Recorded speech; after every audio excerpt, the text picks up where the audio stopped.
তাহলে আমরা আক্রমণ করতে চাই না। আমরা বাংলাদেশি মুসলিমরাও এবং দেশপ্রেমিকরাও কারো উপরে আমাদের রাগ ক্ষোভ থাকতে পারে, কিন্তু আক্রমণাত্মক মনোভাব আমাদের ভিতরে নাই। কিন্তু কেউ যদি পায়ের ভিতরে পাড়া দিয়ে ঝগড়া করতে আসে, মুদি খুনিকেও আমরা ছাড়ব না। আমরা সকলেই অবগত আছি যে আমাদের প্রিয় মাতৃভূমি, বিশেষ করে ফেনী, নোয়াখালী, লক্ষ্মীপুর, ব্রাহ্মণবাড়িয়ার কিছু অঞ্চল, কুমিল্লার কিছু অঞ্চল সহ চাঁদপুরের কিছু অংশ, বিশেষ করে গত রাত্রির থেকে চট্টগ্রাম, খাগড়াছড়ি, হাটহাজারী সহ দেশের বিভিন্ন জেলায় উপজেলায় বন্যা কবলিত, বন্যায় মানুষে জীবন যাচ্ছে, তারা আর্তনাদ করছে শুধুমাত্র একটু বাঁচার জন্য। আমরা দোয়া করছি যারা জীবন হারিয়েছেন আল্লাহ তাআলা যেন শহীদের মর্যাদা দান করেন, আর এই বিপদ, এই মুসিবত থেকে আল্লাহ তাআলা যেন সবাইকে হেফাজত করেন।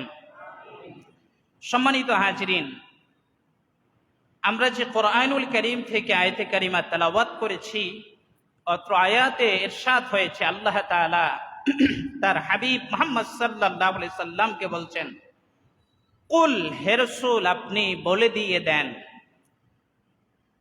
আল্লাহুম্মা মালিকাল মুলক, বিশ্বজাহানের মালিক হচ্ছেন কে? বলুন, বিশ্বাস আছে কি? বিশ্বজাহানের মালিক কে? আল্লাহ সুবহানাহু ওয়া তাআলা। তুতিল মুলকা মান তাশা, আর তুমি যাকে চাও রাষ্ট্র ক্ষমতা দান করো। বলেন তো, রাষ্ট্র ক্ষমতা দান করার মালিক কে? বিশ্বাস আছে? রাষ্ট্র ক্ষমতার মালিক, দেওয়ার মালিক হচ্ছেন আল্লাহ তাআলা। তিনি যাকে ইচ্ছা করেন রাষ্ট্র ক্ষমতায় বসান। ওয়া তানসিউল মুলকা মিম্মান তাশা, এবং যার থেকে চাও রাষ্ট্র ক্ষমতা ছিনিয়ে নাও।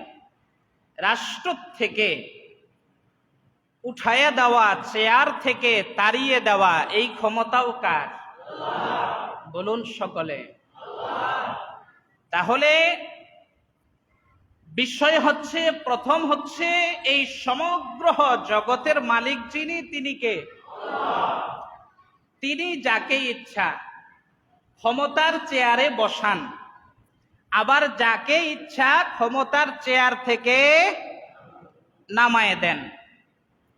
এই ক্ষমতাগুলি মানুষের, কথা কয় না, মানুষের। কার? বিশ্বাস আছে কি? এটার নামই হচ্ছে ঈমান। আল্লাহ তাআলা পরের অংশে বলছেন, ওয়া তুইজ্জু মান তাশা, যাকে ইচ্ছা তিনি ইজ্জত দেন। কি দেন? মানে সম্মান দান করেন। ওয়া তুযিল্লু মান তাশা, আবার কাউকে কি করেন? জিল্লতি, বেজ্জতি করেন। এই ক্ষমতাও কার কাছে? আল্লাহ তাআলার কাছে। বিয়াদিকাল খায়র, এই ইজ্জত বেজ্জতি সব কিছু করার সমস্ত কল্যাণ কার হাতে? আল্লাহ তাআলার কাছে। ইন্নাকা আলা কুল্লি শাইইন কাদির, সমস্ত ক্ষমতা, সমস্ত শক্তি, সমস্ত কিছুর একচ্ছত্র অধিপতি যিনি, তিনি হচ্ছেন কে? আল্লাহ সুবহানাহু ওয়া তাআলা। তাহলে সমস্ত শক্তি তার হাতে। এরপরে আল্লাহ তাআলা বলছেন, তুলিজুল লাইলা ফিন নাহার ওয়া তুলিজুন নাহারা ফিল লাইল, তুমি রাতকে দিনের মধ্যে প্রবেশ করাও এবং দিনকে রাতের মধ্যে প্রবেশ করান যিনি, তিনি কে? এখানে কারো কোনো ক্ষমতা আছে? কারো ক্ষমতা নাই। আমরা যদি এখন হাজার চেষ্টা করি যে এই দিনটাকে রাতে ঢুকাই দেব, পারবো? পৃথিবীর সব ক্ষমতাধর মিলেও যদি চেষ্টা করে, পারবে? কিন্তু আল্লাহ তাআলা যেইভাবে চান সেইভাবেই হয়ে যায়। জোরে কোন সুবহানাল্লাহ।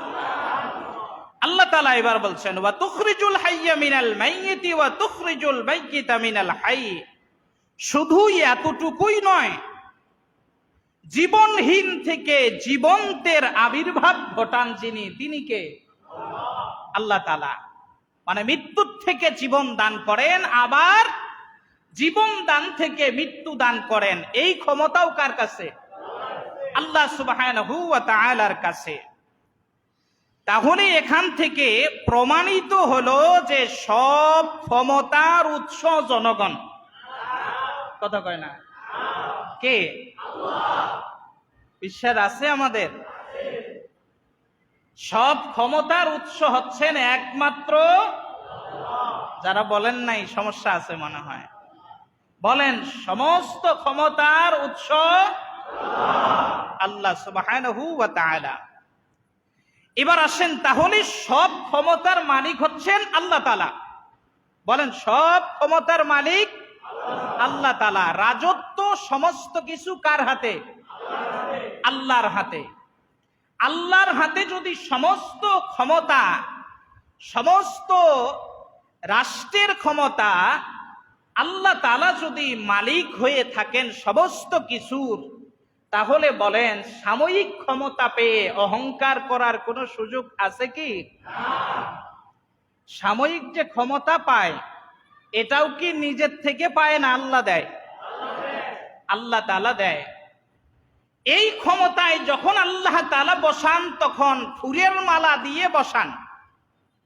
আবার এই ক্ষমতার থেকে নামার সময় কাউকে জুতার মালা। যদি ক্ষমতার অপব্যবহার করে তাহলে দেশ থেকে পালাইতে হয়, জনগণকে সালামটা দেওয়ার সুযোগ থাকে না। আর যদি ক্ষমতার অপব্যবহার করা না হয় তাহলে দেশের মাটিতে আবার সুসম্মানের সাথে বেঁচে থাকার সুযোগ থাকে। কিন্তু পালিয়ে যায় যারা, মনে রাখবেন দুষ্কৃতিকারী পালিয়ে গেলেও তার দুশ্মনীর থেকে কেউ বাঁচতে পারে না।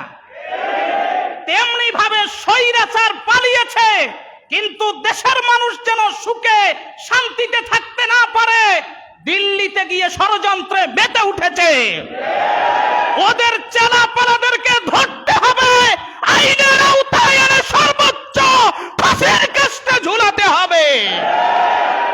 কারণ আমার এই প্রিয় মাতৃভূমির প্রতি বিন্দু মাত্র তাদের যদি ভালোবাসা থাকতো, এই দুর্দিনে যা করছে 15 বৎসর, দুর্দিনে অন্তত পাশে দাঁড়াতো। পাশে দাঁড়াইছে কোন জায়গায় জানেন? ফেসবুকে। বলেন কোন জায়গায় দাঁড়াইছে? ফেসবুকে দাঁড়াইছে। ওই যে সুনামগঞ্জ আর সিলেটে বন্যা হয়েছিল, ওই সময় কুলাঙ্গার নামক ছাত্রলীগ যুবলীগ কিছু ত্রাণ দিয়েছিল, ওই ছবিগুলা এখন ওরা ভাইরাল করতেছে যে আমরা আছি। কিন্তু ভাই সব এখন সবার চোখ কান খোলা। একদিকে বন্যা কবলিত এলাকায় যখন আমার ছাত্র ভাইরা, আমার সমস্ত রাজনৈতিক নেতৃবৃন্দ, সাধারণ জনগণ যখন একদিকে বন্যা কবলিত এলাকায় যখন তারা মানুষের প্রাণহানি হচ্ছে, তারা সহযোগিতার হাত বাড়িয়েছে, ওটা নিয়ে যখন ব্যস্ত, এই কুলাঙ্গারের দল তখন কিছু শিক্ষক বিভিন্ন পেশার মানুষকে রাস্তায় নামিয়ে আন্দোলনের নামে যারা দেশকে অস্থিতিশীল করছে আইনের আওতায় এনে এদেরকে বিচারের আওতায় আনা দরকার আছে না নাই? এদেরকে প্রতিহত করার জন্য আমাদের সর্বোচ্চ প্রচেষ্টা হাতে নিতে হবে, মুখে নিতে হবে। প্রয়োজনে আবার যদি সেই আমাদের জুলাই এবং 5 আগস্ট পর্যন্ত যেইভাবে জীবন দিতে হয়েছে এরকম পরিস্থিতি হলেও আমরা প্রস্তুত আছি না নাই? থাকতে হবে ইনশাআল্লাহ। সম্মানিত ভাই সব, তাহলে সব ক্ষমতার মালিক যেহেতু আল্লাহ তাআলা, রাজত্বের সমস্ত কিছুর মালিক যেহেতু আল্লাহ সুবহানাহু ওয়া তাআলা, এই রাজত্ব ব্যবস্থা যদি কেউ পায়, কাউকে যদি আল্লাহ তাআলা দান করে, তাহলে কি বলেন তো ইনসাফ করা দরকার না জুলুম করা দরকার? বলেন বলেন, ইনসাফ করা দরকার না জুলুম করা দরকার? যারা জুলুম করে তারা কি মানুষ? কথা কয় না, তারা মানুষ? যারা আমাদের থেকে শুধু নিয়েছে আর প্রতিবদলা হিসেবে আমাদের প্রাণ কেড়ে নিয়েছে, তাদের সাথে আমাদের কোনো সম্পর্ক থাকার কোনো সুযোগ নাই। যদিও ওরা আমাদের বন্ধু রূপ নিয়ে আসে, কিন্তু প্রকাশ্যে যদিও বন্ধু সাজে, গোপনে সমস্ত কিছু তারা শত্রুর আচরণ করে। এই জন্য আমি মনে করব, তখন আপনি বাংলাদেশের সুনাগরিক যখন আপনি মনে মনে নয় প্রকাশ্যে বুঝতে পারবেন, স্বীকৃতি দিতে পারবেন যে ভারত আমার বন্ধু নয়। যতক্ষণ আপনি এই স্বীকৃতি দিতে পারবেন না, মনে প্রাণে লালন করতে পারবেন না, ততক্ষণ পর্যন্ত দেশপ্রেমিক আপনি মুখে বললেও অন্তরে ভেজাল আছে। এই আমরা 15 বছর 16 বছর শুধু আমরা দেখছি যে বন্ধু আর বন্ধু, কথা কয় না। আর আমাদের ভিতরে কিছু আবেগপূর্ণ মানুষ থাকে, অতিরঞ্জিত আবেগ। এরা বলতেছে অমুক করছে, এতদিন এটা করছে সেটা করছে, এখন কি করলো ছাত্ররা? আচ্ছা বলেন, 15 বছরের ঘাটতি কি 15 দিনে পূরণ হয়? হয়? সম্ভব? তাহলে এটা যারা বলে, বুঝতে হবে পরোক্ষভাবে ওরা জালিমদেরকে সহায়তা করতে চায়। সম্মানিত ভাই সব, তাহলে সমস্ত রাজত্বের মালিক যদি আল্লাহ তাআলা হয়, আমার ঘর, আমার বাড়ি, আমার টাকা পয়সা, সমস্ত কিছুর মালিক কে? সম্মানিত ভাই সব, আসুন একটু পিছনে ফিরে যাই। এই আয়াতে কারিমা নাজিল হলো কোন সময়? রাসূলুল্লাহর দুর্দিনে এই আয়াতে কারিমা আল্লাহ সুবহানাহু ওয়া তাআলা নাজিল করলেন। রাসূল সাল্লাল্লাহু আলাইহি ওয়াসাল্লাম যখন মক্কাতুল মুকাররমার ভিতরে অত্যাচারে অতিষ্ঠ হয়ে যাচ্ছেন, এমন সময় কিভাবে অতিষ্ঠ হয়ে যাচ্ছেন, কাফের বেদুইনরা একদিকে উপরে উপরে ভালো দেখায়, অন্যদিকে তলে তলে সাহাবায়ে কেরামদেরকে হত্যা করছিল, তাদেরকে ভাতে মারছিল, তাদেরকে খাদ্য বিবস্ত্র করে ফেলছিল। সেই সময় সাহাবায়ে কেরামরা আল্লাহর রাসূলের সামনে এসে ডেকে বললেন, ইয়া রাসূলুল্লাহ, ইয়া হাবিবাল্লাহ, ওগো নবীজি, আল্লাহর পক্ষ থেকে মাতা নাসরুল্লাহ, আল্লাহর পক্ষ থেকে কি আমাদের জন্য সাহায্য আসবে না?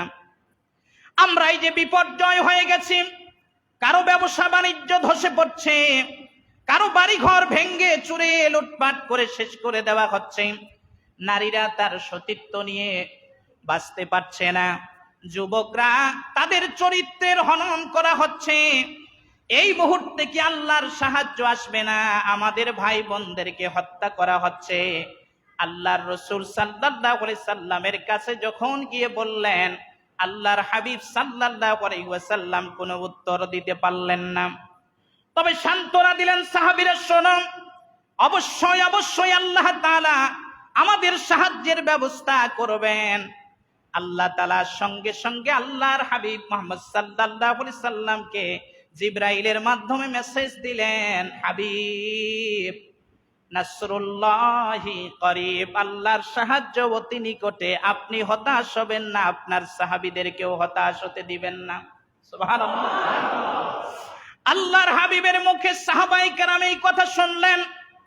ইতিমধ্যেই পরিকল্পনা হলো, আল্লাহর হাবিব মুহাম্মদ সাল্লাল্লাহু আলাইহি সাল্লাম সহ আবু বকর সিদ্দিক রাদিয়াল্লাহু তাআলা আনহু সহ অন্যান্য সাহাবীদেরকে হত্যার পরিকল্পনা হলো। আল্লাহ তাআলা নির্দেশ দিলেন, হাবিব, এখন আর মক্কাতুল মুকাররমার ভিতরে আপনার থাকার সুযোগ নাই। আল্লাহর হাবিবকে বললেন, আপনি হিজরত করে মক্কাতুল মুকাররমা ছেড়ে মদিনায় চলে যান। এবার মুসলমানের মতো আওয়াজ দিয়ে বলেন তো, আল্লাহর হাবিব কি অপরাধী না নিরপরাধ? কাফেররা অপরাধ করলো। আল্লাহর রাসূলকে আল্লাহ তাআলা বলতে পারতেন, হাবিব, আপনি মক্কাতুল মুকাররমায় জন্মগ্রহণ করেছেন, আপনি এখানে থাকবেন। কাফেররা যেহেতু অত্যাচার করেছে, জুলুম করেছে, তারা মক্কা ছেড়ে চলে যাবে। কিন্তু আল্লাহ তাআলা এটা না করে উল্টাটা কেন করলেন? আল্লাহর হাবিব মুহাম্মদ সাল্লাল্লাহু আলাইহি সাল্লাম চলে গেলেন মক্কাতুল মুকাররমা ছেড়ে, মদিনায় হিজরত করলেন। হিজরত করার পরে কাফেররা বসে নাই, তারা চুপ করে বসে নাই, তারা আবার ষড়যন্ত্র করে মদিনায় বার্তা পাঠালেন, মদিনার লোকেরা শুনে রাখো, যদি আব্দুল্লাহর ছেলে মুহাম্মদকে ওই জায়গায় ঠাঁই দাও, আর আব্দুল্লাহর ছেলে মুহাম্মদের অনুসারীদেরকে যদি ঠাঁই দাও, তাহলে তোমাদের মদিনাতুল মুনাওয়ারায় আমরা হামলা চালাবো। বলেন, কাফেররা কি চুপ করে বসে থাকে না সব জায়গায় ষড়যন্ত্র করে? এখন যদি কেউ আপনাকে নিয়ে, আমাকে নিয়ে, কোন মুমিন মুত্তাকিকে নিয়ে যদি ষড়যন্ত্র করে, বুঝতে হবে এরাও কাফেরের অনুসারী। আল্লাহর হাবিব চলে গেলেন মদিনাতুল মুনাওয়ারায়। চলে যাবার পরে আল্লাহর হাবিব মুহাম্মদ সাল্লাল্লাহু আলাইহি সাল্লামের কাছে বার্তা যখন পৌঁছে গেল যে তারা তো মক্কাতুল মুকাররমা থেকে মদিনায় হিজরত করে যে আপনারা এসেছেন, তারা মদিনায় এখন তো আক্রমণ করতে চায়। আল্লাহর হাবিব শোনার পরে বললেন, তোমরা কি বলো? সমস্ত মদিনাবাসীরা ডেকে বললেন, ইয়া রাসূলুল্লাহ, যদি তারা মদিনাতুল মুনাওয়ারায় যদি তারা আক্রমণ করতে চায়, মদিনায় যদি হামলা চালাতে চায়, আপনার একটা লোমের ক্ষতি হতে দিব না, প্রয়োজনে বুকের তাজা রক্ত দিয়ে দিব। আল্লাহর রাসূল খুশি হয়ে গেলেন, বলল, তাদের বার্তার উত্তর দাও যে আমরা মারামারি, হানাহানি, রক্তপাতে বিশ্বাসী নই, কিন্তু যদি তারা আমাদের উপরে এখানে মদিনায় আক্রমণ চালাতে চায়, তাহলে অবশ্যই আমরাও প্রতিহত করব। জোরে কোন সুবহানাল্লাহ। সম্মানিত ভাই সব, আল্লাহর হাবিব বললেন, আমি আক্রমণে বিশ্বাসী নই, কিন্তু আক্রমণ করলে আবার বিড়ালের মতো আমরা বসে থাকার জাতি নই। আল্লাহর হাবিবকে যখন এই কথা বললেন, রাসূলুল্লাহ সাল্লাল্লাহু আলাইহি সাল্লাম বললেন, মদিনাতুল মুনাওয়ারার বাসীরা তোমরা যদি থাকো। এবার রাসূলুল্লাহ হিজরত করে যে সাহাবীদেরকে নিয়ে গেছেন তাদেরকে জিজ্ঞাসা করলেন, তারাও বলল, ইয়া রাসূলুল্লাহ, জীবনের বিনিময় হলেও আপনার শরীরে এক টুকরা আঘাত আমরা করতে দিব না। আল্লাহর হাবিব খুশি হলেন, সবাইকে নিয়ে বললেন, ঠিক আছে, ওরা যদি আঘাত করতে চায় তাহলে আমরা প্রতিহত করব। প্রতিহত অস্ত্র দিয়ে নয়, বরং কৌশলগত অগ্রসর হতে হবে। আল্লাহর হাবিব মুহাম্মদ সাল্লাল্লাহু আলাইহি ওয়াসাল্লাম সাহাবায়ে কেরামদেরকে বললেন, তাহলে একটা কাজ করো, তারা কোন পথ দিয়ে আসবে? এই পথ দিয়ে আসবে, তাহলে এই পথ দিয়ে তোমরা গর্ত করো। এই গর্ত দিয়ে যদি ওরা পাড়ি দিতে, যদি মদিনায় প্রবেশ করতে যদি না পারে, তাহলে তারা আমাদের উপর আক্রমণ করতে পারবে না। এটা ওভারটেক করে যদি আক্রমণ করতে আসে, কাউকে ছাড় দেওয়া হবে না। এই জন্য পানি বন্ধের জন্য দোয়া নয়, বরং পানি প্রবেশ করতে যেন না পারে, সেই জন্য আমাদের উদ্যোগ নেওয়া দরকার, আছে না নাই? উদ্যোগ নিতে হবে।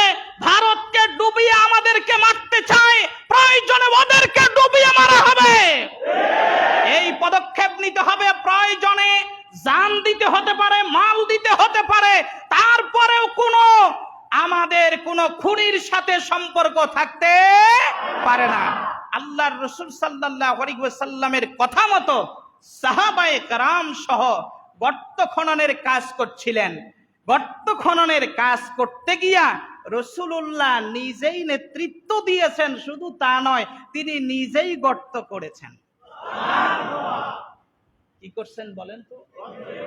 নিজেই গর্ত করছেন। আমাদের দেশের নেতারা তো শুধু কর্মীদেরকে নামায় দেয়, আর নিজেরা এসি রুমে বসে শুধু প্রোপাগান্ডা ছড়ায়। কথা বলেন না কেন? কিন্তু ইসলামিক নেতা যারা হয়, তারা কখনো এসি রুমে বসে থাকে না, বরং কর্মীর আগে পৌঁছে যায়। আমরা বাংলাদেশেও এরকম দৃশ্য দেখতে পাচ্ছি। ইনশাআল্লাহ আমরা এমন দৃশ্যই দেখতে চাই, এবং এমন নেতৃত্ব আমরা রাষ্ট্র ব্যবস্থায় চাই। আল্লাহ তাআলা যেন কবুল করেন। জোরে বলেন আমিন। আল্লাহর রাসূল গর্ত করতেছেন, এক সময় তিনি গর্ত খননের কাজ করেন, এক সময় ওই বালু মাটি বোঝা মাথায় নিয়ে আবার তিনি উপরে ফেলতেছেন। সুবহানাল্লাহ। এই হলো নেতা। আর এখন শুধু নেতারা অর্ডার করে, আর কোনো তাদের কাজ নাই। কথা কয় না? আল্লাহর রাসূল অনেক বড় ইতিহাস, গর্ত খননের কাজ করলেন, গর্ত খনন হয়ে যাচ্ছে শেষ পর্যায়ে আল্লাহর রাসূল যখন আবার কোপ দিছেন, দেওয়ার পরে আল্লাহর রাসূল সাল্লাল্লাহু আলাইহি ওয়াসাল্লামের এই কোপে তাফসীরে লেখা হয়েছে দুইটা আলোকবর্ষিকা দুই দিকে চলে গেল। আল্লাহর রাসূল মুস্কি হাসলেন, সাহাবায়ে কেরাম দেখে বললেন, ইয়া রাসূলুল্লাহ, ইয়া হাবিবাল্লাহ, এই যে দুইটা আলোকবর্ষিকা দুই দিকে গেল আর আপনি মুস্কি হাসলেন, এর কারণ কি? রাসূলুল্লাহ সাল্লাল্লাহু আলাইহি ওয়াসাল্লাম বললেন, সাহাবীরা, তোমরা তো এটা বুঝো নাই, যখন আমি খুব মারছিলাম দেখলাম দুইটা আলোকবর্ষিকা দুই দিকে চলে যাচ্ছে, রোম আর পারস্যের দিকে। আমাকে আল্লাহ তাআলার জিবরাইল আমিন এসে বলছে, ইয়া রাসূলুল্লাহ, এই যে আলোকবর্ষিকা গেল, আপনি একটু নজর করে দেখেন। আমি নজর করে দেখলাম রোম আর পারস্য দুইটার ভিতরেই ইসলামের বাতি জ্বলছে। দুর্দিনের পরে কি আসে? বলেন বলেন, কি আসে? সুদিন আসে। আমরা মনে করি কিছু প্রাণ গেলেও আমাদেরকে ধুয়ে মুছে আল্লাহ পবিত্র বাংলাদেশ উপহার দিচ্ছেন। আমরা হতাশ নই, কারণ আমরা কোরআন পড়েছি, ওয়ালা নাবলুওয়ান্নাকুম বিশাইয়্যিম মিনাল খাউফ ওয়াল জু' ওয়া নাকসিম মিনাল আমওয়ালি ওয়াল আনফুসি ওয়াস সামারাত ওয়াবাশশিরিস সাবিরিন। আল্লাহ তাআলা বিভিন্ন ক্ষতির মাধ্যমে আমাদেরকে পরীক্ষা করবেন। তন্মধ্যে এটাও হতে পারে বন্যার পানি দিয়ে আমাদেরকে আল্লাহ তাআলা পরীক্ষা করছেন, জানমালের ক্ষতির মাধ্যমে আল্লাহ তাআলা আমাদেরকে পরীক্ষা করছেন। আমরা ধৈর্য ধারণ করছি, সুদিন আমাদের ইনশাআল্লাহ আসবে। সম্মানিত ভাই সব, আল্লাহর হাবিব সাহাবায়ে কেরামদেরকে বললেন, সাহাবায়ে কেরামদের ভিতরে একটা আনন্দ উল্লাস, মেতে উঠলেন তারা। বলেন তো, তখনও কি বিজয় হয়েছে? কথা কয় না, বিজয় হয়েছে না? নমুনা দেখতে পেয়েছেন? নমুনা দেখতে পেয়েছেন। আমরাও জালিম শাসক যেহেতু বিদায় নিয়েছে, আমরাও নমুনা দেখছি। সুবহানাল্লাহ বলবেন না? সম্মানিত ভাই সব, আল্লাহর হাবিব এইবার সাহাবায়ে কেরামদেরকে বললেন, তোমরা জিহাদের ময়দানে যে অবতীর্ণ হবে, যুদ্ধের ময়দানে যে যাবে, তারা তো অস্ত্র শস্ত্র নিয়ে আসবে, তোমাদের তো অস্ত্র নাই। আমরাও দেখতে পেলাম যেই পুলিশ ভাইরা আমাদেরকে 14 জুলাই থেকে আমাদের উপরে গুলি চালালো, এখন তাদের গুলি নাই। কথা কয় না? আল্লাহর হাবিব বললেন, তাদের কাছে অস্ত্র আছে, কিন্তু ভয় পাওয়ার সুযোগ নাই। কে যাবে সর্বপ্রথম? তোমরা এই যে নেতৃত্ব দিচ্ছে আবু জেহেল, উতবা, সাইবা, মুগিরা, নেতৃত্ব দিয়ে মদিনায় যে ওরা আসতেছে, এই মদিনায় যে আসবে, এদের ভিতরে সবচেয়ে বড় কঠোর হচ্ছে মুগিরা। এই মুগিরা তো তার অস্ত্র আছে, শস্ত্র আছে, সে তো বড় আঘাত করতে পারবে। কে আছো তার মোকাবেলায় যাবে? আমির ইবনে জুহুদ ডেকে বলে, ইয়া রাসূলুল্লাহ, আপনি যদি অনুমতি দেন, আর এই যে খেজুরের ঢাল, এইটা যদি আমার হাতে তুলে দিয়ে দেন, আমার বিশ্বাস আবু জেহেলের গোষ্ঠীরে আমি কবর রচনা করে দিয়ে আসব। আল্লাহর হাবিব বললেন, ঠিক আছে। যুদ্ধের ময়দানে অনেক বড় ইতিহাস চলে আসলো। কাফের বেদুইনরা এসে যখন ডেকে বলল, আব্দুল্লাহর ছেলে মুহাম্মদ, বের হয়ে আসো, আমরা রেডি হয়ে আসছি তোমাকে হত্যা করার জন্য। মক্কাতুল মুকাররমা থেকে তুমি চলে আসছো, তোমার প্রতিবদলা নেওয়ার জন্য আমরা আসছি, তোমাকে প্রতিবদলা বুঝিয়ে দিয়ে দিব। আল্লাহর রাসূল সাল্লাল্লাহু আলাইহি ওয়াসাল্লামের এই কথা শোনার পরে আমির ইবনে জুহুদ ডেকে বলে, ইয়া রাসূলুল্লাহ, আপনি অনুমতি দেন, আমি একটু কাফেরের সাথে একটু দেখা করে আসি। আল্লাহর হাবিব বললেন, আমির ইবনে জুহুদ, চলে যাও। চলে গেলেন। যাবার পরে বললেন, হে কাফের, তোমাদের ভিতরে নেতৃত্ব দিচ্ছ মুগিরা, আসো, তোমরা কি উদ্দেশ্য এসেছো? বলে, আব্দুল্লাহর ছেলে মুহাম্মাদের কাছে আসছি। কেন আসছো? বলে যে তাকে হত্যা করব। বলে, আমি বেঁচে থাকতে তোমরা তাকে হত্যা করবা? এত বড় সাহস কোথায় পেয়েছো? এত বড় সাহস তোমাদেরকে কে দিয়েছে? আমির ইবনে জুহুদকে এইবার ডেকে বলে, শোনো ভাতিজা, তোমার বাবার সাথে আমার সুসম্পর্ক ছিল, আমি চাই না আমার দাঙ্গা তরবারিতে তোমার জীবনটা ক্ষত বিক্ষত হয়ে যাক, তুমি ধুলির সাথে মিটিয়ে যাও, আমি এটা চাই না, বরং তুমি চলে যাও, আব্দুল্লাহর সিনে মুহাম্মদ রে পাঠিয়ে দাও। আমির ইবনে জুহুদ ডেকে বলে, শোনো, তুমি আমার বাবার দোহাই দিয়ে এখন তুমি বাঁচতে চাও, বাঁচার কোনো সুযোগ নাই, বরং তুমি আক্রমণ করতে আসছো, আক্রমণ করো, আল্লাহ যদি আমার শক্তি দিয়ে থাকে আমি প্রতিহত করব। এই জন্য বড় রাষ্ট্র তিন দিক থেকে ভারত, আমাদের ভয় পাওয়ার কারণ নাই, কারণ আমরা সংখ্যায় কম হইলেও যদি আমরা ইমানের বলে বলিয়ান হতে পারি, ওরা আক্রমণ তিন দিক থেকে করলেও আমাদের সাথে পারার সুযোগ নাই। কারণ হচ্ছে আমরা ভয় পাবো কেন? কারণ আমরা মরলেও দামি, বেঁচে থাকলেও দামি, আমাদের দাম বাড়ায় দেন যিনি, তিনি কে? আমির ইবনে জুহুদকে এইবার আক্রমণ করার জন্য দাঙ্গা তরবারি যখন নিয়েছেন, খেজুরের ঢাল দিয়ে প্রতিহত করেছেন, খেজুরের ডালটা দ্বিখণ্ডিত হয়ে গেছে। আমির ইবনে জুহুদ এইবার ডেকে বলে, মুগিরা, তুমি কি প্রস্তুত হয়ে গেছো নাকি? বলে, হ্যাঁ। তুমি কি দিয়ে আমার উপরে আক্রমণ করবে? বলে, আক্রমণ করব, আল্লাহর রাসূল যে তরবারি আমার হাতে তুলে দিয়েছেন, অট্ট হাসিতে যে ফেটে পড়লো, এটা দিয়ে কি মানুষ মারা যায়? আল্লাহর হাবিবের কথা শুনে, আল্লাহর হাবিবের সাহাবী আমির ইবনে জুহুদের কথা শুনে যখন সে অট্ট হাসিতে ফেটে পড়লেন, আল্লাহর রাসূল সাল্লাল্লাহু আলাইহি ওয়াসাল্লামের সাহাবী বলছেন, তুমি কি প্রস্তুত? বলে, হ্যাঁ। তাহলে আমি এবার তোমাকে, আক্রমণ তুমি করেছো, আমি প্রতিহত করেছি, এইবার তুমি প্রস্তুত হয়ে যাও। আল্লাহর হাবিবের সাহাবী এই দ্বিখণ্ডিত খেজুরের ডালাটা নিয়ে এইভাবে করে আল্লাহু আকবার বলে যখন মারছে, কাফের দ্বিখণ্ডিত হয়ে গিয়া একবারে ওই খেজুরের ডালা অর্ধেকটা বালুর সাথে ঢুকে গেছে। এই জন্য আমাদের অস্ত্র নাই, ওদের গুলি আছে, ওদের জনবল থাকতে পারে, কিন্তু আমাদের একটাই শক্তি আছে, সেইটা হলো আমাদের সাথে থাকেন যিনি, আছেন যিনি, তিনি কে? আমার ভাইরা, আল্লাহর রাসূল সাল্লাল্লাহু আলাইহি ওয়াসাল্লাম এই খন্দকের যুদ্ধে আল্লাহর রাসূলের বিজয় আল্লাহ তাআলা দান করলেন। কয়েকজন সাহাবী শাহাদাত বরণ করেছেন, আর কাফেরদের একদল, একজন দুইজন নয়, অসংখ্য কাফেররা দুনিয়ার জমিন থেকে জাহান্নামে চলে গেছে। আল্লাহর রাসূলকে আল্লাহ তাআলা এইবার ডেকে বলে, কুলিল্লাহুম্মা মালিকাল মুলক তুতিল মুলকা মান তাশা ওয়া তানসিউল মুলকা মিম্মান তাশা ওয়া তুইজ্জু মান তাশা ওয়া তুযিল্লু মান তাশা বিয়াদিকাল খায়র ইন্নাকা আলা কুল্লি শাইইন কাদির। চিৎকার দিয়ে কোন আল্লাহু আকবার। এই জন্য আমার ভাইরা, অহংকার করার সুযোগ নাই। অহংকার যদি করেন তাহলে পৃথিবীর জমিনে যতদিন অহংকার করেছেন, অহংকারের পরে যে শব্দ আসে সেইটা হলো পতন। কথা কয় না? অহংকারের পরে কি?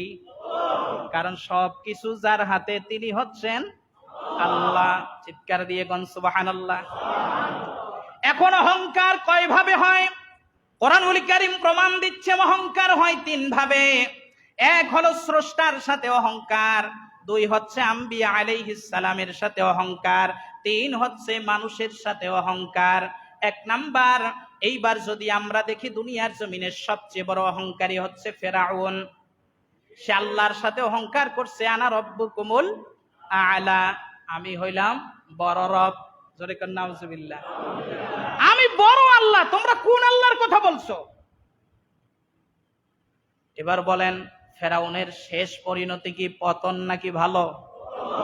তা পতনটা কেমন? পানিতে চুবায়া। কথা কয় না? জোরে বলেন না। পানিতে চুবায়া। অথচ সেই পানির ভয় ফেরাউন দেখাইছিল।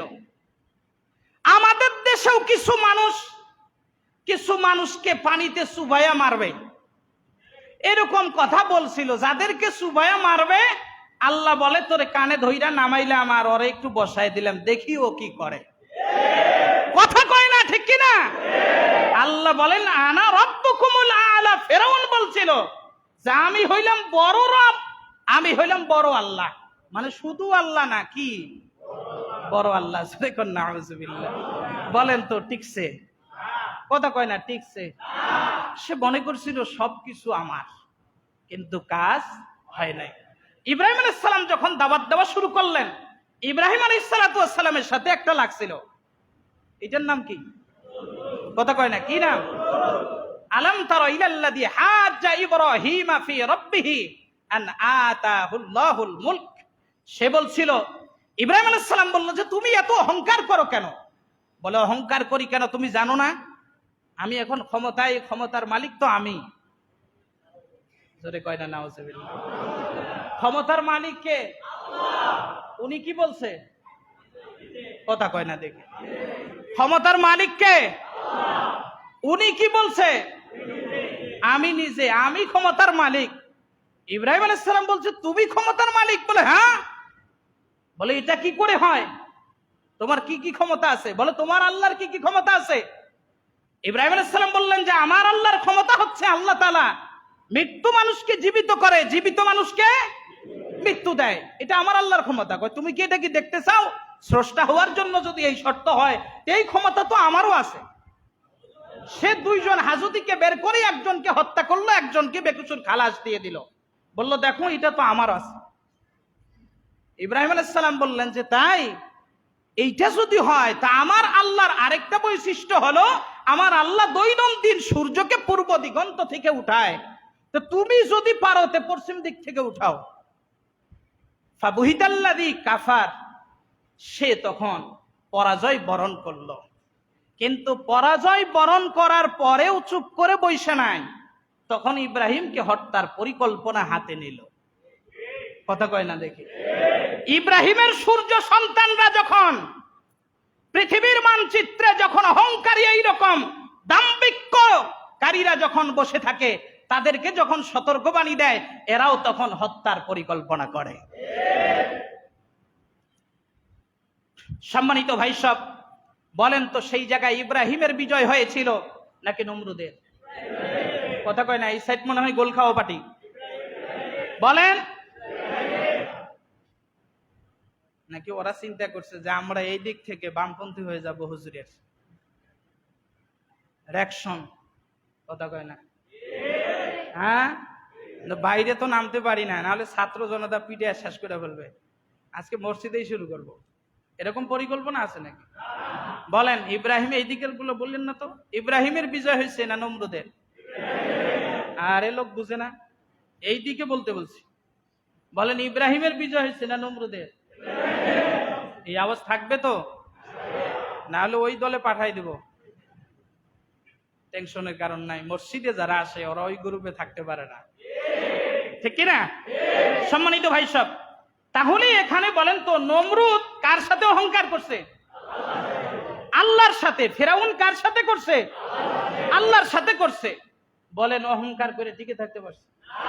পারছে? এবার আসেন আম্বিয়া আলাইহিস সালাতু ওয়াস সালামের ব্যাপারে। মুসা আলাইহিস সালাম ফিরআউনের কাছে গেলেন, গিয়ে বললেন যে এক আল্লাহর দাসত্ব গোলামি করতে হবে, এক আল্লাহর হুকুম মানতে হবে। বলে তোমরা হইলে চাকর বাকর, মুসা এবং হারুন, তোমাদেরকে আল্লাহ তাআলা নবী হিসেবে পাঠাইছে, আর আল্লাহ তাআলা মানুষ পায় নাই। আমরা তোমাদেরকে নবী হিসেবে মানি না, বরং তোমাদের চেয়ে আমরা যোগ্য বেশি। কথা কয় না? আর একটু জোরে বলেন না। নবী আলাইহিস সালামের সাথে ফেরাউন এই ধৃষ্টতা দেখালো, ফেরাউন ধৃষ্টতা দেখালো, নমরুদ দেখালো। মক্কার কাফেররা রাসূলুল্লাহ যখন দাওয়াত দেওয়া শুরু করলেন, তখন বলল কাফেররা যে দেখো, মক্কাতুল মুকাররমার ভিতরে এত বড় বড় নেতা থাকতে, এত পাওয়ারফুল ক্ষমতাধর থাকতে, তোমার মতো এই এতিম মানুষটারে আল্লাহ পছন্দ করে নবী বানাইছে, আমাদেরকে আল্লাহ দেখলো না, তোমারে আমরা নবী মানি না। আজও কিছু মানুষ আছে, এরাও এই অহংকার বশবর্তী হয়ে মনে করে যে আমরা এত টাকার মানুষ, আমরা বাড়িওয়ালা, আমরা টাকাওয়ালা, আমরা গাড়িওয়ালা, আমরা ক্ষমতাধর, আমাদের পাওয়ার বেশি। এই মোল্লা মৌলবীদের কথা আমাদেরকে শুনতে হবে। যোগাযোগ আবু জাহেলের সাথে, কথা কয় না দেখি? যোগাযোগ কার সাথে? বরং তারা আমাদেরকে উপদেশ দেয়, মসজিদ নিয়ে আসেন থাকেন, খানকা নিয়ে আসেন পিসাবরা থাকেন, ওখানে জিকির আজগার করেন, আপনারা মুরিদান দিয়ে তালিম দেন, হাদিয়া তহফা লাগলে আমরা তো আসি। কথা কয় না? এই সমাজ ব্যবস্থা, রাষ্ট্র ব্যবস্থা, এগুলো তো আমরা আসি।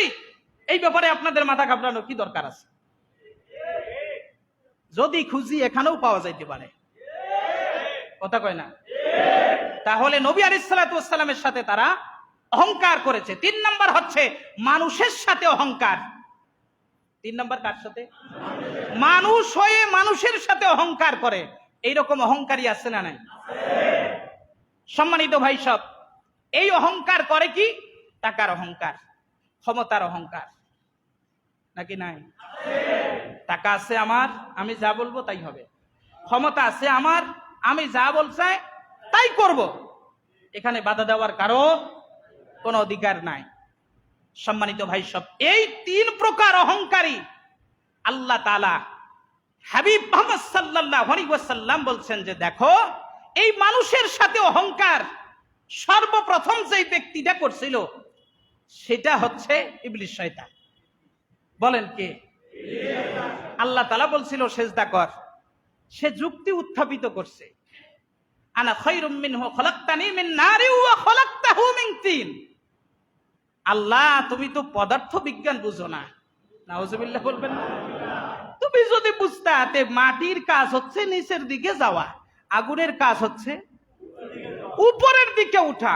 আমারে আগুন থেকে বানাইছো, আমার কাজ উপরের দিকে যাওয়া, আর আদমরে বানাইছো মাটি দিয়া, ওর কাজ নিচের দিকে যাওয়া। সেজদা তো বরং ও আমারে করবে। আল্লাহ তাআলা বললেন ফাখরুজ মিনহা ফাইন্নাকা রাজিম, বের হ, থাকার অধিকার নাই, কারণ জান্নাতে কোনো অহংকারীর জায়গা নাই। জান্নাতের ভিতরে কোনো অহংকারীর জায়গা আছে? নাই। জান্নাতের ভিতরে কোনো অহংকারী থাকতে পারবে না। সম্মানিত ভাই সব, তাকে বের করে দেওয়া হলো কোথার থেকে? জান্নাত থেকে। অহংকারের বশবর্তী হবার কারণে আজকে পৃথিবীতে যারা অহংকার করে এদেরও জান্নাতে যাওয়ার সুযোগ নেই। কাজেই অহংকার যদি থাকে, কিসের অহংকার? চেহারার অহংকার, টাকা পয়সার অহংকার, ক্ষমতার অহংকার, সমস্ত অহংকার ধূলিসাৎ হয়ে যাবে। আপনি কত টাকার মালিক হয়েছেন? আপনি কত বড় বাড়ির মালিক হয়েছেন? নোয়াখালীতে আমার জানা মতে এরকম কোটি কোটি টাকার মালিকের বাড়ি ছিল, কিন্তু একটু আশ্রয়ের জন্য আর্তনাদ করছে। আপনাকে ধসিয়ে দিতে আল্লাহর 1 সেকেন্ডও সময় লাগবে না, 1 সেকেন্ডও না। আপনি একটু নোয়াখালী ফেনীর দিকে তাকিয়ে নিজেকে একটু সাজান যে আপনি ওই অবস্থায় থাকলে কি হতো। আপনার এসি ছাড়া ঘুম হতো না। এরকম মানুষ আমি প্রোগ্রাম করতে গিয়ে দেখেছি, এরকম মানুষের ফোন আমি পেয়েছি। এসি রুম ছাড়া ঘুম হয় না, এসি গাড়ি ছাড়া চলতে পারে না। আমাকে বললেন যে আমি 1.5 মাস জেলখানায় ছিলাম, হুজুর জাহান্নামের কি অবস্থা হবে আমি টের পাইছি। 1.5 মাসে আমি অনেকটা অনুভব করছি যে জাহান্নাম কত কঠিন। ওই মানুষ কালকে যখন ফোন দিয়ে বলছে হুজুর এখন আমরা আশ্রয়স্থল স্কুলের বারান্দায় বসে আছি, ঘুম হতো না এসি ছাড়া, ভালো বিছানা ছাড়া ঘুম হতো না। ওই মানুষ বারান্দায় বসে আছে স্ত্রী পুত্র পরিবার পরিজন নিয়ে। আপনাকে আমার আল্লাহ ওই জায়গায় নিতে সময় লাগবে? সময় লাগবে কি? নিতে পারে না। ওরা কি এটা কখনো কল্পনা করছে? কখনো কল্পনা করে নাই। একটু খাবারের জন্য যাদের মনে করেন বিভিন্ন আইটেম 20-30 প্রকারের তরকারি ছাড়া ভাত পেটে ঢুকতো না, ওই মানুষগুলি শুকনো মুড়ি চাবায়া আছে, পানিটা পর্যন্ত পাচ্ছে না। আল্লাহ সে কথাই বলছেন তুলিজুল লাইলা ফিন নাহার, ওয়া তুলিজুন নাহারা ফিল লাইল, আমি আল্লাহ সুবহানাহু ওয়া তাআলা এখন তোমাকে রাজত্বের মালিক সকালবেলা বানিয়ে দিয়েছি, সকালবেলা থেকে সন্ধ্যা হবার পূর্বেই তোমাকে ফকির বানিয়ে দিতে পারি, আবার সন্ধ্যাবেলায় তোমাকে ফকির হিসেবে বানিয়েছি, সকালবেলা আবার তোমাকে আমি আল্লাহ তাআলা কোটিপতি বানিয়ে দিতে পারি। এমন তো আপনারাও দেখছেন, আমার জীবনেও আমি দেখেছি অনেক মানুষ কোটিপতি ছিল, রাস্তার ফকির হয়ে গেছে। আবার এমন মানুষ ছিল ওই বাড়ির মালিকের কাজ না করলে তার বাড়িতে এক সন্ধ্যা খাবার যাইতো না, সেই মানুষ আজকে কোটিপতি হয়েছে। এমন আছে না নাই? রিক্সা চালায় খাইতো, কুলির কাজ করত, দিন মজুরের কাজ করত, ড্রাইভিং এর কাজ করত, গাড়ি চালাইতো, এখন তার গাড়ি মানুষে চালায়।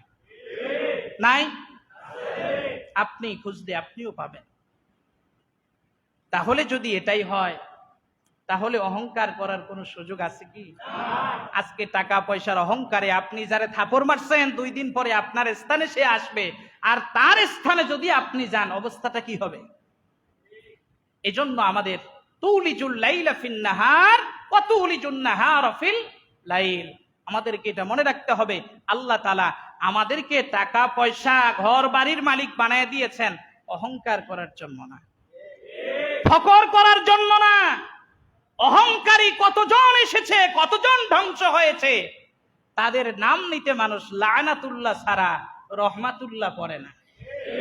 কত গরিব মানুষ রিকশা চালিয়ে খেয়েছে, কিন্তু তাদের নামটা মানুষ শ্রদ্ধার সাথে দিচ্ছে। কথা বলেন না কেন? এটা তো দূরে যাইতে হবে না, না দূরে যাইতে হবে, কাছাকাছি সময় দেখেন না, যে আবু সাইদ কি করছে, টিউশনির টাকা দিয়ে বাবা মার সংসার চালাইছে, নিজে চলছে। সেই আবু সাইদ চলে গেছে, তার সম্মান আকাশচুম্বী বানিয়ে দিয়েছেন কে? আল্লাহ। বলেন কে? আল্লাহ। এই রাষ্ট্রের কলকাঠি যারা নাটত, দাম্ভিক জীবন যাপন যারা করত, সেই মানুষগুলিকে আজ নাম নিবে তো দূরের কথা, খুঁজেই পাওয়া যাচ্ছে না। এরপরেও আপনি যদি মনে করেন যে আমি অহংকারী হয়ে থাকব, এই রকম একটা দিন আপনার জন্য অপেক্ষা করছে। সম্মানিত ভাই সব, আল্লাহর হাবিব মুহাম্মদ সাল্লাল্লাহু আলাইহি ওয়াসাল্লাম বলেন, এই জন্য তিনি সাহাবায়ে কেরামদেরকে নিয়ে সব সময় দোয়া করতেন, আল্লাহ আমাকে আমার চোখে ছোট বানায়া দাও, মানুষের চোখে আমাকে তুমি বড় বানায়া দাও। আমরা এইরকম অসংখ্য মানুষ দেখেছি, যদি একজন মানুষের কথা আমি বলি, এখনো জীবন্ত সেই মানুষটা গত 1 সপ্তাহ আগে ওলামাদের একটা ঐক্যের প্ল্যাটফর্মে গিয়া তিনিও বলছিলেন, আমাকে যত নিচে নামতে হয়, আমি তো ক্ষুদ্র মানুষ, আমাকে যত নিচে নামতে হয় ঐক্যের জন্য উলামায়ে কেরামদের সান্নিধ্যে, আমি আরো ছোট হতে চাই। আমার ওই সময় রাসূলুল্লাহর দোয়াটার কথা মনে হয়ে গেছে। একটা দলের লিডার হয়ে কিভাবে করে আরো নিচে নামতে চান, আমার ওই রাসূলুল্লাহর দোয়ার কথা মনে হয়েছে। সত্যিকারের রাসূলুল্লাহর আদর্শের ব্যক্তিরাই এমন জীবন যাপন করতে পারে, কিন্তু ফেরাউনের চরিত্র যাদের ভিতরে, নমরুদের চরিত্র যাদের ভিতরে, ওরা কখনো নিজেদেরকে ছোট মনে করে না। সম্মানিত ভাই সব, তাহলে বলেন তো, আমরা অহংকার করব নাকি বিনয়ী হব?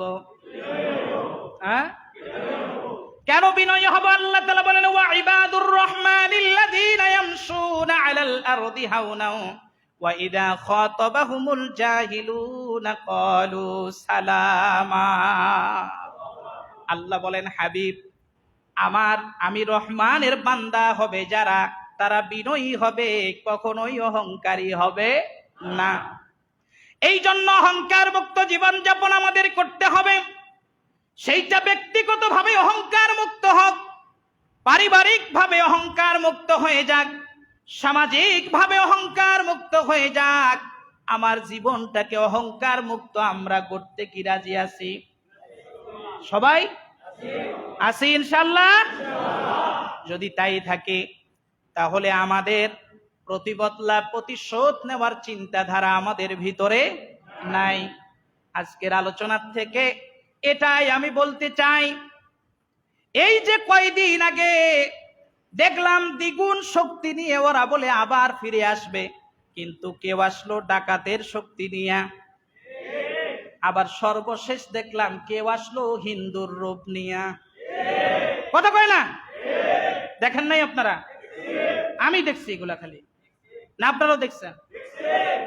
আচ্ছা বলেন, যে ক্ষমতার জন্য, বিশৃঙ্খলার জন্য নিজের ধর্ম ত্যাগ কইরা আরেক ধর্মে যায়, এটারে কি মানুষ বলা যায়?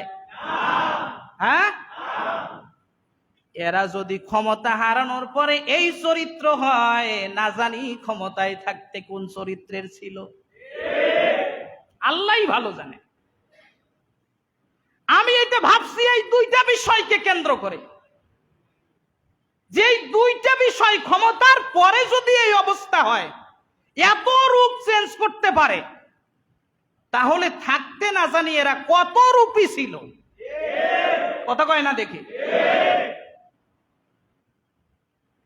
আপনাদেরকে যদি 2-1 লক্ষ টাকা দেওয়া হয়, তারপরেও কি আপনারা হিন্দু সাজবেন? যারা বলতেছেন না তারা সাজবেন না, বোঝা যাচ্ছে? সাজবেন? কারণ আমাদের দুনিয়ার চাইতেও আমাদের ইমানের দাম হ্যাঁ শুধু বেশি। কিন্তু যাদের ইমানের দাম নাই, স্বার্থের জন্য সবকিছু করতে পারে, এগুলা কি মানুষ হইতে পারে? দেখতে মানুষের মতো, কিন্তু এদেরকে মানুষ বলা ঠিক হবে না।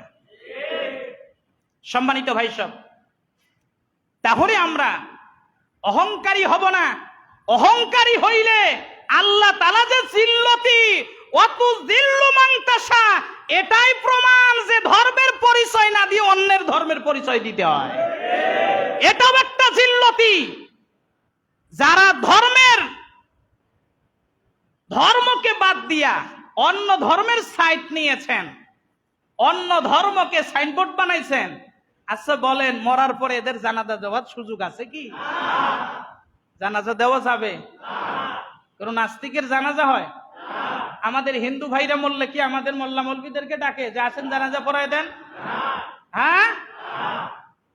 তাহলে যদি এটা হয়, যারা হিন্দু পরিচয় দিয়েছে, আগামী দিনেরা মরলে কোন ইমাম সাহেব তো দূরের কথা, সাধারণ কোন মুসলমানও এদের জানাজায় যাওয়া উচিত হবে না।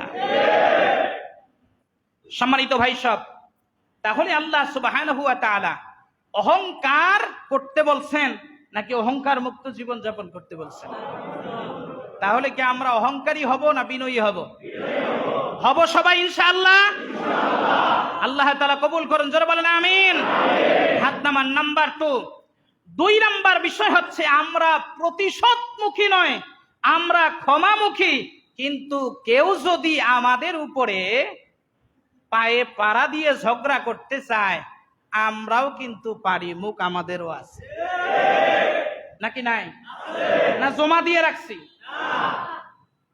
আমাদেরও আছে, তবে আমরা অশালীন নই, আমরা শালীন ভাবে প্রতিবাদ করি। কথা বলেন না কেন?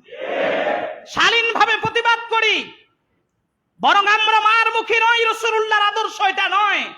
মক্কা বিজয়ের পরে রাসূলুল্লাহ সাল্লাল্লাহু আলাইহি সাল্লাম যখন মদিনায় আসতেছিলেন, আপনাদের ইতিহাস মনে আছে, আমি শুধু 2 মিনিট আপনাদেরকে একটা ঘটনার মাধ্যমে শুনিয়ে দেই। গত 2 জুমা আগেও মনে হয় বলছিলাম, এই ঘটনা বলি নাই। রাসূলুল্লাহ যখন আসলেন, কাফেররা এদিকে ভয়ভীতি সরাই দিল যে আব্দুল্লাহ সালে মুহাম্মদ আসতেছে, যাকে যেখানে পাবে ওখানে ওর খবর আছে। একজন বৃদ্ধ মহিলা, তিনি এক টোপলা গাঁটরি বান্ধা কাপড় চোপড় মাথায় নিছে, এক টোপলা কাঁধে নিছে, এক টোপলা হাতে নিছে, নিয়ে বলেন তো 3 টোপলা যদি কারো হাতে কাঁধে মাথায় থাকে, এই মানুষ দৌড়ানো তো দূরের কথা, হাঁটাই তো মুশকিল। কিন্তু মহিলা দৌড়াচ্ছে কোন রকম ভাবে, পরে আর উঠে আর বলে, আব্দুল্লাহর ছেলে মোহাম্মদ, তোর উপরে আল্লাহর লানত পড়ুক। আচ্ছা, এরকম কথা যদি কেউ আমাকে বলতো যে অমুক হুজুরের উপরে লানত পড়ুক, আপনাদের কথা বাদ দিলাম, আর ওটা যদি আমি সামনে পাইতাম আমি কি করতাম? আল্লাহর হাবিব দেখলেন এইভাবে বদদোয়া করছে বয়োবৃদ্ধ মহিলা। আল্লাহর রাসূল সাল্লাল্লাহু আলাইহি ওয়াসাল্লাম তার কাছে গেলেন, কোন সাহাবীকে নয়। তিনি গিয়ে বললেন, মা তুমি কোথায় যাচ্ছ, কেন দৌড়াচ্ছ? বলে, কেন তুমি কোনো খবর জানো না? আব্দুল্লাহর ছেলে মুহাম্মদ আসতেছে মক্কাতুল মুকাররমায়, আজকে সব কাইটা কুটা সাইজ করে ফেলবে। এই শব্দটা কিন্তু আমরাও শুনছি যে যদি আমাদের পতন হয় তাহলে খবর আছে। এই ভয়ে ওরা লুকোচুরি খেলতেছে। কিন্তু আমরা এত মারমুখী নই, আমরা মারমুখী আদর্শে বিশ্বাসী নই।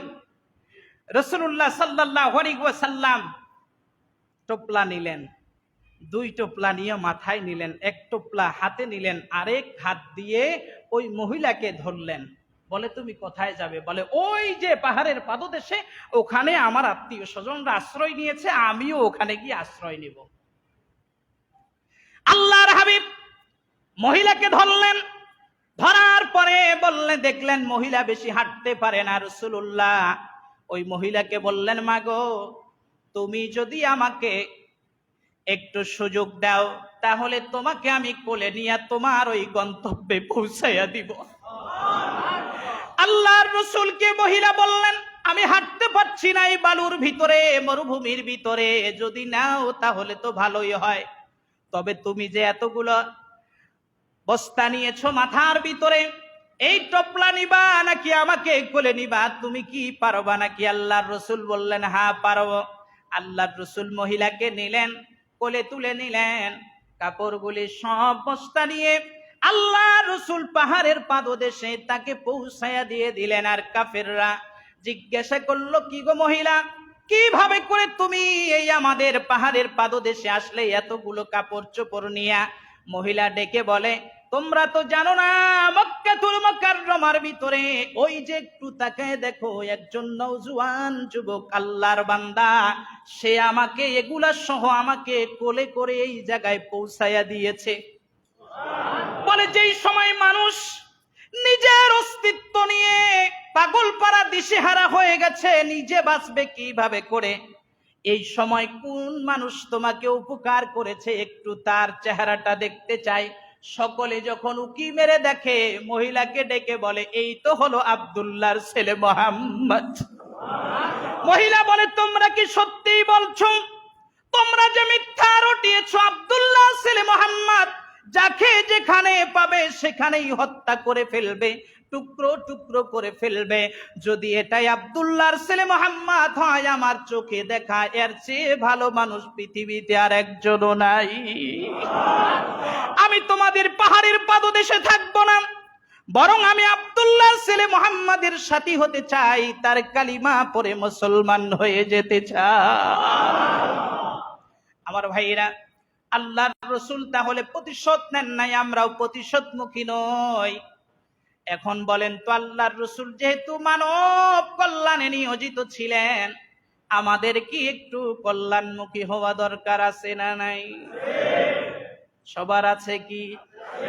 সম্মানিত ভাই সব, তাহলে যদি কল্যাণমুখী হতে হয়, রাসূলুল্লাহ সাল্লাল্লাহু আলাইহি ওয়াসাল্লাম যখন তিনি দেখলেন মানুষের বিভিন্ন বিপদের সম্মুখীন হয়ে যেতেন, রাসূলুল্লাহ সামর্থ্য অনুযায়ী প্রচেষ্টা চালাতেন, তাদেরকে সহযোগিতা করতেন।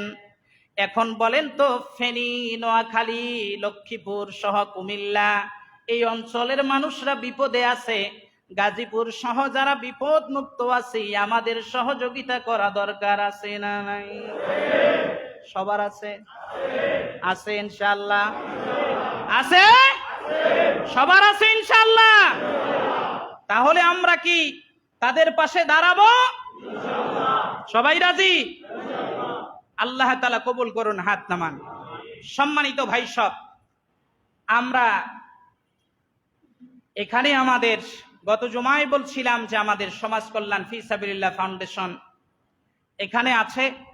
আমরা এই ফাউন্ডেশন থেকে এই বন্যা কবলিত এলাকায় আমাদের প্রতিনিধি টিম যাবে তাদেরকে ত্রাণ দেওয়ার জন্য।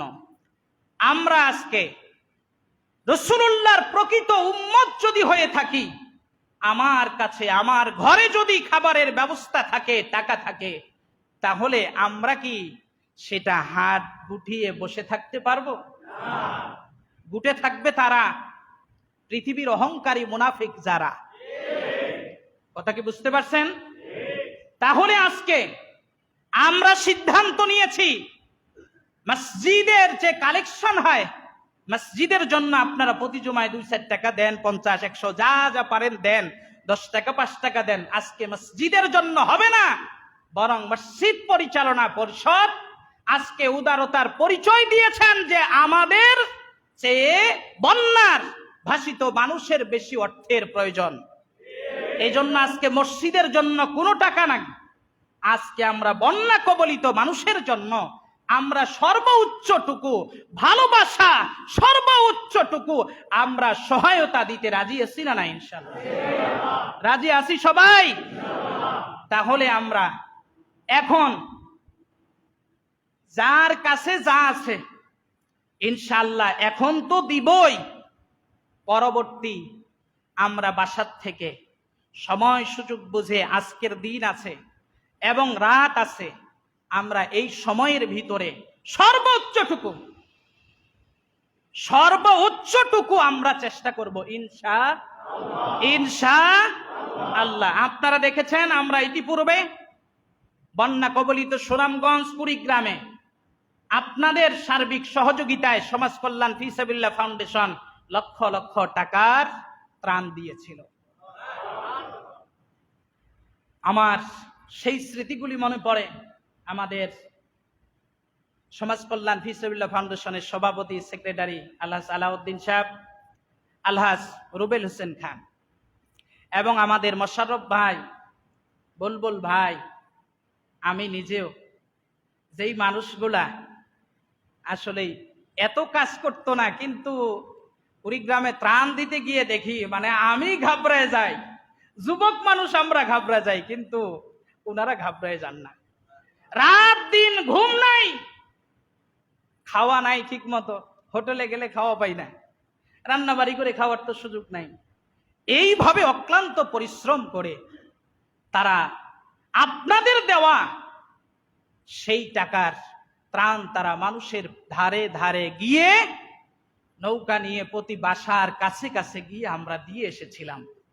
ইনশাআল্লাহ আপনাদের একটা পয়সা এদিক সেদিক হবার সুযোগ তখনও ছিল না, এখনো নাই, ভবিষ্যৎ যতদিন সমাজ কল্যাণ ফি সাবিলিল্লাহ ফাউন্ডেশন আল্লাহ তাআলা টিকিয়ে রাখবে, আল্লাহর সন্তুষ্টির জন্য আপনাদের দেওয়া অর্থ মানুষের ধারে ধারে পৌঁছে যাবে ইনশাআল্লাহ।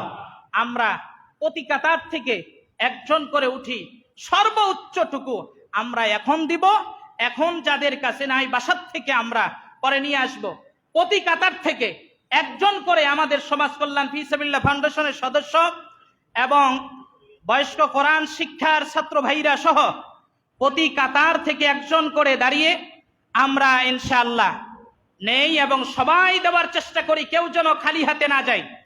এবং এখানে ওই অল্প কিছু দিয়েই আমরা ক্ষান্ত হব না, আমরা বাসার থেকে পরবর্তীতে আরো পৌঁছে দিব। ওখানে অনেক প্রয়োজন। উপরে আমার ভাইরা যারা আছেন উপরে চলে যান।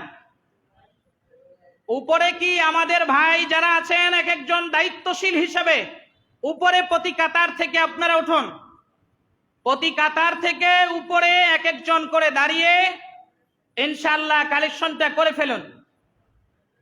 সর্বোচ্চটুকু আমরা দেওয়ার চেষ্টা করি ইনশাআল্লাহ। অনেক টাকার প্রয়োজন হবে, আমরা সামর্থ্য অনুযায়ী এখন চেষ্টা করি, পরবর্তী সময়ে আমরা আবারও পৌঁছিয়ে দেওয়ার চেষ্টা করি।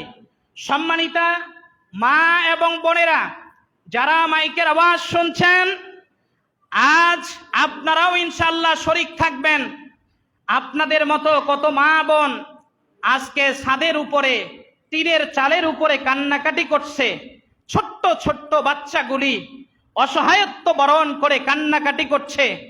আজকে দেখতে পেলাম একজন ভাই বাবার হাত ধরে পাড়ি দেওয়ার চেষ্টা করছিলেন, কিন্তু বাবার হাত নিজের হাত থেকে সরে যায়, বাবাকে আর খুঁজে পায় নাই। এরকম অবস্থাও দেখা গেছে। ইনশাআল্লাহ আমরা তাদের পাশে দাঁড়াবো। প্রত্যেকটি মা বোন যারা মাইকের আওয়াজ শুনছেন, আপনারাও সর্বোচ্চ কুরবান দিয়ে সুমাইয়া রাদিয়াল্লাহু তাআলা আনহা, ফাতিমাতুজ জোহরা রাদিয়াল্লাহু তাআলা আনহার মতো এবং আল্লাহর রসুলের প্রিয়তমা স্ত্রী খাদিজাতুল কুবরার মতো কুরবান করে দান করে তাদের খাতায় নাম লিখাবেন ইনশাআল্লাহ। ইনশাআল্লাহ উপরে যারা আছেন দ্রুত কালেকশনটা করে নিচে পাঠিয়ে দেন। উপরে যে সমস্ত ভাইরা আছেন দ্রুত কালেকশনটি করে এখানে পাঠিয়ে দেন, এবং দাঁড়িয়ে যারা আছেন ওখানেও কালেকশন করেন একজনকে। নিচে কি লোক আছে কিনা? নিচে লোক থাকলে ওখানে দুইজন দায়িত্বশীল যান। নিচে দুইজন দায়িত্বশীল লোক যে কালেকশনটা করে ফেলেন ইনশাআল্লাহ।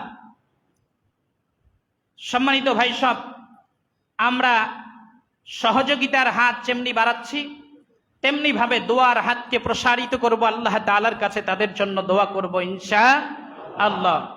নিচে দুইজন ভাই গিয়ে কালেকশনটা করে নিয়ে আসেন। উপরে যে সমস্ত ভাই কালেকশন করছেন নিচে পাঠিয়ে দেন ইনশাআল্লাহ।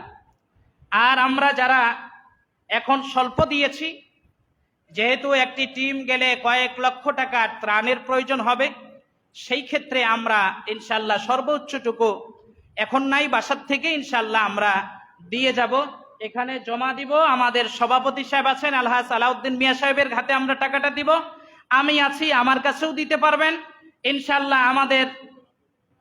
আমাদের হাজী সাহেব আলহাজ হাবিবুর রহমান সাহেব আছেন, ওনার কাছেও আপনারা দিতে পারবেন। আমাদের মোশাররফ ভাই আছেন, ওনার কাছেও দিবেন। আমাদের সেক্রেটারি আলহাজ রুবেল হোসেন খান, এই কয়েকজন ব্যক্তি আছেন, আপনারা যাকেই পান তাদের হাতেই দিবেন ইনশাআল্লাহ। আপনাদের টাকাটা সুন্দরভাবে পৌঁছে যাবে আমাদের কাছে। এই কয়েকজনের কাছে আমরা ইনশাআল্লাহ দিয়ে দিব, এবং মা বোনেরা আপনারাও ইনশাআল্লাহ পাঠিয়ে দিবেন নামাজের পরে, এবং আজকে দিন আছে, রাত আছে, এর ভিতরে আপনারাও পাঠিয়ে দিবেন ইনশাআল্লাহ। সর্বোচ্চ কোরবানি আপনারা দিবেন। আমরা দেখেছি সিলেটের বন্যায় আমরা যখন এইভাবে কালেকশন, এরপরে আমাদের শ্রমিক ভাইরা বিভিন্ন গার্মেন্টস থেকে আপনারা কালেকশন করেছেন, বিশেষ করে আমাদের কটন ক্লাব আমাদের ওই ত্রাণ তহবিলে সর্বোচ্চ কোরবান করেছিলেন। আমরা আশাবাদী আগামীকাল শনিবার সময় আছে ইনশাআল্লাহ, আপনারা চেষ্টা করবেন এই ত্রাণ তহবিলে দেওয়ার জন্য। আশেপাশে যত ফ্যাক্টরি আছেন আপনারা গার্মেন্টস সেক্টর থেকে দেওয়ার চেষ্টা করবেন। 10 টাকা করেও যদি দেয় অনেক টাকা আল্লাহ তাআলা বরকত সেখানে দিয়ে দিবেন ইনশাআল্লাহ। এই মেসেজটি পৌঁছাবেন যে আমাদের সমাজ কল্যাণ ফি সাবিলিল্লাহ ফাউন্ডেশন মানব কল্যাণে নিয়োজিত ইনশাআল্লাহ থাকবে। আল্লাহ তাআলা যতদিন তাদের কবুল করবেন। আরেকটি মেসেজ আপনাদেরকে দিচ্ছি, আমাদের আজকে একটি দোয়ার আয়োজন হওয়ার কথা ছিল। গত জুমায় আপনাদেরকে দাওয়াত দিয়েছিলাম। আমরা মেহমান দাওয়াত করার ক্ষেত্রে আপনাদেরকে যে প্রতিশ্রুতি দিয়েছিলাম সর্বোচ্চ চেষ্টা করেছি। সেই চেষ্টায় আজকে আমরা তেমন কোনো মেহমান না পাওয়ায় আমাদের তারিখটি পরিবর্তন করে আগামী 26শে আগস্ট রোজ সোমবার ঈদগাহ মাঠে সেই প্রোগ্রামটি অনুষ্ঠিত হবে। সেই প্রোগ্রামে আমরা দেশ বরেণ্য উলামা সর্বোচ্চ যারা আছে, আপনাদের চয়েজের মানুষ, আপনাদের ভালোবাসার মানুষ, আল্লামা মুফতি আমির হামজা কুষ্টিয়া তিনি আসবেন। শায়েখ আলী হাসান উসামা তিনি আমাদের প্রোগ্রামে আসবেন। আমরা চেষ্টা করেছিলাম আপনাদের আরেকজন ভালোবাসার মানুষ রফিকুল ইসলাম মাদানী তিনি আমাদের দাওয়াত গ্রহণ করেছিলেন। বাদাল আসর আলোচনার কথা ছিল। সর্বশেষ আজকে তিনি উমরার উদ্দেশ্যে মক্কাতুল মুকাররমার উদ্দেশ্যে তিনি রওনা হয়েছেন, তিনি থাকতে পারবেন না। তদস্থলে আমরা আরেকজন বাংলাদেশের প্রখ্যাত তাফসীর কারক আল্লামা শায়েখ জামাল উদ্দিন সাহেবকে দাওয়াত করেছি, তিনিও আমাদের দাওয়াত গ্রহণ করেছেন। এবং আপনারা জানেন সমাজ কল্যাণ ফি সাবিলিল্লাহ ফাউন্ডেশনের 2 দিন ব্যাপী তাফসীরুল কোরআন মাহফিলের আয়োজন করা হয়েছিল। সেই মাহফিলে একজন মাজলুম আলেমে দ্বীন আল্লামা ইমদাদুল হক মহাপরিচালক চন্দ্রা দারুল উলুম মাহমুদনগর মাদ্রাসা, তিনাকে আসতে দেওয়া হয় নাই। বিভিন্ন ভাবে বাধা সৃষ্টি করে কাশিমপুর কারাগারে জেল খাটার কারণে আল্লামা সাইদির বিল্ডিং এ 3 বছর কারাবন্দী হবার কারণে তাকে মাহফিলে আসতে দেওয়া হয় নাই। তিনিও আমাদের মাহফিলে ইনশাআল্লাহ 26 তারিখে উপস্থিত থাকবেন। আমাদের কাশিমপুরে একজন মাজলুম আলেম দ্বীন জেল খেটেছেন কাশিমপুর কারাগারে, মাওলানা ইদ্রিস আলী সাহেব, তিনিও আমাদের প্রোগ্রামে উপস্থিত থাকবেন। আমরা চেষ্টা করেছি সর্বোচ্চ যারা মাজলুম, যারা দিনের কথা বলতে পারে নাই, বলবার কারণে জেল খেটেছেন, এই আমাদের পাশে থেকেছেন, তারা আমাদেরকে মেসেজ দিতেন আপনাদের তাফসীর মাহফিল জরুন ঈদগাহ মাঠে হতো, আর মাইকটা আপনারা এদিকে দিবার কারণে আমরা আলোচনা বসে বসে শুনতাম। আপনি আমির হামজা সাহেবের সাথে যখন কথা হচ্ছিল, আমাকে বললেন যে মুফতি সাহেব আপনার প্রোগ্রাম সব আমি শুনতাম, আমি জানালার কাছে এসে দাঁড়িয়ে দাঁড়িয়ে শুনতাম, আর আপনার কথা মনে হতো আপনি তারিখ চেয়েছেন, আমি দিয়ে দিলাম, আমি থাকবো ওই মাঠে, আমি কথা বলবো। আমি বলছি আমি শুধু না, আমার ওই এলাকার মানুষ আপনাকে প্রাণ থেকে ভালোবাসে। উনি বলছিলেন আমার প্রোগ্রাম আছে, আমি দিনের বেলা দিতে পারি। আমি বলছি অন্তত 5টায় আমার ভাইদের ছুটি হয়, আপনি 5টার পরে যে কোনো সময় দেন। উনি বলছে যাক, যেহেতু ওনারা ভালোবাসা দেখিয়েছেন, আপনি মাগরিব ওখানে গিয়ে মাগরিবের নামাজ পড়ে আমি আলোচনা করব 1 ঘন্টা। কাজেই আমরা সর্বোচ্চ প্রচার করব। আমরা যেহেতু পোস্টার করি নাই, আমরা কোনো ব্যানার করি নাই, আমরা নিজেরাই এক একজন পোস্টার ব্যানার হয়ে গিয়ে আমরা প্রচার করব। আমরা লিফলেট কিছু করে ছেড়ে দিব, আপনাদের মাধ্যমেই সেটা যাবে। প্রত্যেকটি গার্মেন্টস সেক্টরে আপনারা এই মাহফিলের দাওয়াত দিবেন, সবাই যেন উপস্থিত থাকে। আমরা মাজলুমদের মুখ থেকে কিছু কথা শুনবো। আমরা আয়না ঘরের কথা শুনছি, আমরা বললে যতটুকু ভালো লাগবে, যিনি ওই ঘরে ছিলেন তিনি বললে আরো ভালো লাগবে। আমরা সে কথাগুলি শুনবো। আপনারা জানেন যত মুফাসসিরকে ইতিপূর্বেও দাওয়াত দিয়েছি, আমি সর্বোচ্চ তাদেরকে উৎসাহ দিয়েছি, কাউকে বলি নাই যে আপনারা কথা বলবেন একটু হিসাব করে, আমার উপরে চাপ আসবে, আমার কমিটির উপরে চাপ আসবে, এই কথা কোনো বক্তাকে আমি কোনোদিন বলি নাই। এবারও বলছি, আগেও বলি নাই, এখন তো আরো খোলামেলা। আপনাদের যত কথা জমা হয়ে আছে সব কথা বলবেন, আমরা সেই কথা শুনে ময়দানে আমরা আপনাদের নেতৃত্বে যেতে চাই। ইনশাআল্লাহ প্রস্তুত তো? আমরা সবাই প্রোগ্রামে থাকবো। বাদ মাগরিব আমির হামজা সাহেবের বয়ান, আমরা যেন মাগরিবের নামাজ মাঠে পড়তে পারি, সবাই চেষ্টা করব, সবাইকে দাওয়াত দিয়ে দিব ইনশাআল্লাহ। আর আমার ভাইদের জন্য দোয়া করব। ফেনী নোয়াখালীর কোন ভাই যদি এখানে থেকে থাকেন, যে আপনার বাড়ি ফেনী নোয়াখালী, আমাদের হয়তো আপনার প্রয়োজন হতে পারে, কারণ ওই অঞ্চলগুলিতে আমাদের দেখার প্রয়োজন রয়েছে। ওই এলাকাগুলিতে আমরা সব চিনব না, সেই ক্ষেত্রে রাহবার হিসেবে কাজে লাগতে পারে। ফেনী নোয়াখালী কুমিল্লার কোনো ভাই থাকলে আপনারা নামাজের পরে আমাদের একটি মিটিং আছে, এই মিটিংয়ে আপনারা একটু দেখা করবেন। আপনাদের সাথেও আমাদের কিছু কথা আছে, প্রয়োজন অনুপাতে আপনার আমাদের প্রয়োজন হইলে আমরা সাথে আপনাকে নিয়ে যেতে পারি ইনশাআল্লাহ। সেই সাথে আমি আরেকটা কথা বলবো, যেহেতু আমাদের মাজলুম এই উলামা হযরতরা, আরেকটি মজার বিষয় হলো, এই যে মাজলুম যত বক্তার কথা বললাম, সবাই এখন ফেনী নোয়াখালীতে তারা কাজে নিয়োজিত আছে। ফেনী নোয়াখালীতে তারা সবাই কাজে নিয়োজিত।